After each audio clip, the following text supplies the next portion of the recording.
এই যে বন্ধুরা, এখন খিদুরপুরে এসেছি। মাসকাবাড়ি বাজার না, পুজোর বাজার করতে এসেছি। পুজোর বাজার, স্পেশাল মাসকাবাড়ি বাজার, দুটোই বাজার করতে এসেছি। আর এত বৃষ্টি হচ্ছে, এত বৃষ্টি হচ্ছে, একদম ভালো লাগছে না। রাস্তাঘাট দেখুন না, কাদায় কাদা, নিজেদেরই ঘেন্না লাগছে। এখন ঘর থেকে বার হতে আর ইচ্ছাই করছে না। মানে দোকানে ফর্দ দিয়ে, আর এখন এই যে ঘুরছি, দোকানে মাল দিচ্ছে আর আমি সসটা ড্রেসিং টেবিলের কাছে। এই যে ফল নিচ্ছি, যেহেতু কৌশিক অমাবস্যার পুজো আছে, ফল নিচ্ছি বাড়িতে। এবছরে শুধু ফল আর মিষ্টি দিয়ে পুজো দেবো, ভোগ তো দেবো না। আর এবারে চলে এসেছি বড় বাজারে। এটা পরের দিন ভিডিও, দুদিনের ভিডিও এক করে দিলাম।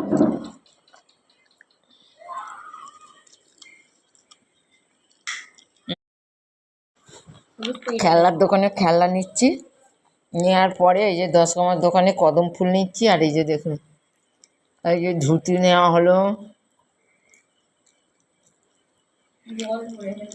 ময়ূরপুচ্ছ ধুতি। তাহলে বন্ধুরা চলুন, টাটা বাই বাই, বাড়ি চলে এসেছি।